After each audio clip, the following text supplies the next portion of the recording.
Oke, selanjutnya saya akan membuatkan video tentang bagaimana sih caranya menentukan literem, bagaimana cara mengkode suatu diagnosis penyakit melalui kode manual dan kode elektronik. Yang pertama saya akan menjelaskan dulu cara menentukan literem suatu diagnosis. Yang pertama yaitu literem itu apa sih? Literem sendiri itu adalah kata kunci dari sesuatu penyakit untuk menentukan suatu diagnosis di dalam SCD, untuk mencari kode diagnosis di dalam SCD. Nah, saya akan langsung memberi soal aja ya, biar kalian langsung paham. Soalnya seperti berikut. Nah, literemnya itu adalah laringitis. Laringitis itu apa sih? Kenapa kok laringitis? Kenapa kok nggak akut? Kenapa nggak yang lain? Nah, laringitis adalah penyakitnya. Jadi kita harus ambil penyakitnya. Kalau misalnya kita ambilnya yang akut, nah kalau ngambilnya yang akut itu nanti kalian akan yang pertama, kalau tidak kalian menemukan si also atau disuruh mencari ke arti kata lainnya dari suatu penyakit tersebut, bisa jadi kalian malah tidak menemukan penyakitnya tersebut di dalam SCD. Nah, nanti kalian akan memperlama waktu kalian mengcoding. Saya akan langsung saja ya, biar kalian lebih paham. Saya akan memberikan tutorial caranya mengcoding. Oke. Langsung saja kita buka SCD. Yang pertama kita harus membuka volume 3 dulu, yaitu volume SCD kan ada dua, volume 1 dan volume 3. Volume sebenarnya ada 3, yang volume 2 itu ada berisi tutorial. Nah, volume 3 ini berisi alphabetical index. Kita buka yang pertama yaitu volume 3 dulu. Langsung kita cari yang laringitis. Laringitis dari kata L. Jadi kita langsung buka L. Nah, kita ketemu laringitis. Di sini laringitis akut. Tadi sesuai soalnya ya, laringitis akut. Tadi karena apa? Karena Haemophilus influenza. Nah, kita cari di bawahnya. Kalau influenza saja itu atau flu biasa itu pakainya J11.0. Kalau laringitis saja, laringitis akut saja, tidak ada karena sebabnya infeksi apa atau virusnya apa, jadi kita pakainya J04.0. Tapi di sini di kasusnya ada virusnya, dikarenakan laringitisnya karena Haemophilus influenza. Mari kita cari. Nah, di sini jika laringitisnya dikarenakan Haemophilus influenza, maka kodenya J04.0. Maka kode yang kita gunakan yaitu J04.0. Nah, setelah kita menemukan kode tersebut, kita langsung cross-check-nya di volume 1. Nah, cross-check di volume 1 ini seperti ini SCD-nya, ada tulisannya volume 1. Nah, ini tuh dalam cross-check ini itu bersifat wajib ya. Jadi, kalau misalkan belum yang di volume 3 itu belum pasti, kodenya belum pasti. Nah, untuk memastikannya kode tersebut benar-benar benar, kode yang benar, itu kita pastikan di volume 1. Jadi kalian harus selalu cross check di volume 1. Nah, kita cari tadi J04.0, berarti kita langsung cari di subobjek J. Langsung kita buka J04.0. Nah, di sini ada keterangan dari J04 dulu ya. Akut laringitis dan tracheakitis. Nah, jadi di kode J04 ini ada dua penyakit, laringitis dan tracheakitis. Nah, di sini ada keterangan use additional code B95 sampai B97, yang artinya ketika penyakit tersebut dikarenakan oleh suatu infeksi atau virus. Nah, jadi kita akan membuat kode tersendiri untuk virus tersebut. Jadi di sini kita lihat J04.0. Nah, akut laringitis. Berarti laringitis di sini tidak ada keterangannya virusnya. Virusnya kok nggak ada di sini ya? Berarti kita buatkan kode tersendiri untuk virusnya. Nah, cara menulisnya itu sebagai berikut. Yang pertama, kalian harus cari tulis literem, volume 3, halaman berapa, terus laringitis, Haemophilus, J ini, terus cross checknya volume 1, halaman ini. Nah, jadi kode akhirnya yaitu ini. Nah, sekarang kita cari untuk kode diagnosisnya yang virusnya. Virusnya tadi apa? Haemophilus influenza. Nah, pertama kita cari literemnya. Literemnya apa sih? Infeksi. Kita pakai literem infection atau infected. Kita cari Haemophilus. Nah, kita ketemu Haemophilus. Nah, kita cari lagi influenza. Nah, di sini ada influenza. Kalau di sini ada A49.2. Nah, kalau ini itu berarti dia hanya virus-virusnya saja, belum diketahui dia lokasinya di mana. Nah, kalau ini maka kita gunakan yang as cause of disease classified elsewhere. Artinya, virus influenza tadi sudah dikarenakan oleh suatu penyakit yang terklasifikasikan di tempat lain. Berarti kita menggunakannya yang B96.3. Kenapa pakainya B69.3?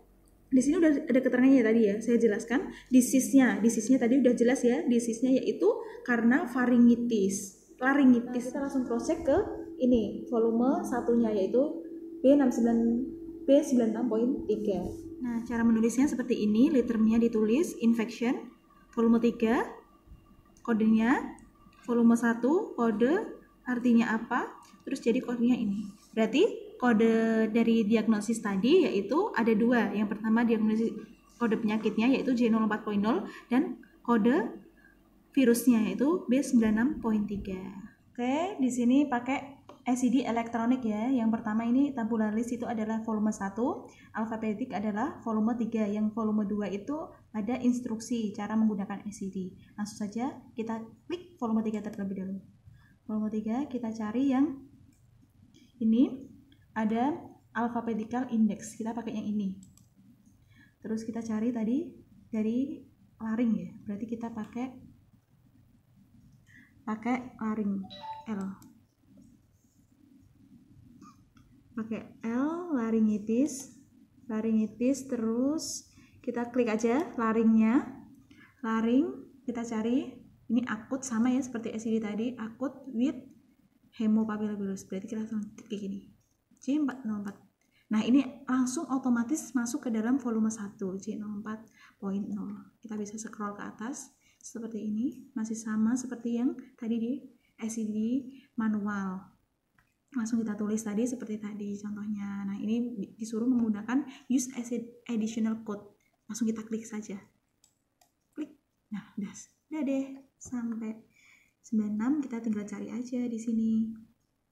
Lebih gampang ya kalau misalnya 96.3 hemopapillus influenza, langsung ketemu. Jadi gimana? Gampang kan belajar coding?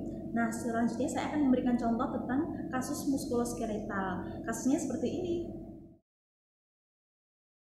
Oke, langsung saja kita buka volume 3 dengan literm yaitu abses. Tadi litermnya abses ya dari kasus penyakit tadi. Terus kita cari tendon. Kalau sarungnya tadi sarung tendon ya, sarung tendon artinya itu set, tendon set. Jadi kodenya adalah M65.0. Saja kita cross check di volume 1 M65.0 abscess of tendon set. Nah, ini ada keterangan lagi, use additional code B95 sampai B96 bacterial agentnya. Jadi nanti seperti yang soal sebelumnya kita cari lagi. Nah, ini untuk penyakit yang abses tendon tadi itu kan belum diketahui nih. Kalau di sini belum ada lokasinya yaitu di siku. Nah, kita cari lokasinya pada subkategori ke-5 di volume 1 halaman 522. Nah, kita tadi apa sih? Di lokasi apa sih? Siku ya. Siku bahasa Inggrisnya apa? Jadi elbow, berarti masuknya di elbow. Kita cari di elbow-nya. Kita di sini upper arm. Nah, di elbow ada di poin kedua. Berarti kodenya yaitu M65.0 tambahin di belakangnya 2. Berarti M6502. Untuk kode yang kedua yaitu kode infeksinya, langsung kita cari literm yang pertama yaitu literm infection. Terus di sini kita cari staphylococcal as cause of disease classified. Pakainya B95.8. Kita cross check di volume 1. Volume 1 B95.8. Tapi di sini tidak ada kata-kata aureusnya. Jadi kita cari yang ada aureusnya. Nah, di aureusnya yaitu B95.6. Jadi kodenya nanti B95.6. Di volume 1 B95.8, tapi ketika di cross check ternyata yang lebih tepat yaitu B95.6. Maka kita gunakan B95.6. Atau kalian bisa juga gunakan kode literm langsung Staphylococcus. Itu pakainya litermnya Staphylococcus. Terus pakai yang aureus as cause of disease classified. Pakainya B95.6. Ini langsung tepat ke kodenya. Nah, kita cross check lagi volume 1 Nah, seperti ini. Langsung tepat ke sasaran ya kalau misalkan kita menggunakan litermnya ini. Jadi tergantung kalian. Kalau misalkan kalian mau pakai liter mana saja benar, tapi apakah lebih tepat lagi jawabannya ketika menggunakan literm staphylococcus. Cara penulisannya sama seperti tadi ya. Jangan lupa cara menulisnya seperti tadi. Oke, langkah-langkahnya seperti tadi. Langsung kita ambil volume 3, klik alphabetical index, pilih. Terus kita cari yang A, absces. Kita cari absces. Absces. Klik langsung saja tendon. Nah, tendonnya sudah ketemu M65.0. Ini kita langsung klik saja M65.0. Nah, untuk kode infeksinya, kita langsung klik saja di sini. Ada B95 kayak di sini. Nah, kita langsung cross check. Di sini ada B95.6 aureus. Oke, sudah makin jelas kan cara mengkodenya seperti apa? Nah, selanjutnya saya akan memberikan contoh tentang sistem kardiovaskuler, yaitu soalnya seperti berikut. Oke, langsung saja kita buka volume 3 terlebih dahulu. Dari kata gagal jantung sendiri, yaitu gagal itu adalah failure, jantungnya yaitu adalah heart. Berarti kita cari litermnya menggunakan kata failure-nya. Failure, heart. Langsung lanjutnya yaitu congestive. Kita cari congestive, hipertensi. Berarti I11.0. Langsung kita cross check di volume 1. I11.0. Hypertensive heart disease with congestive heart failure. Berarti kodenya yaitu ini. Cara menulisnya sama seperti tadi yang sebelum-sebelumnya. Literm, volume, jangan lupa ditulis. Sama seperti tadi, kita menggunakan alphabetical index. Langsung kita cari abjad F, cari failure heart with congestive hipertensi I11.0. Kita klik I11.0 langsung ya, mudah banget ya.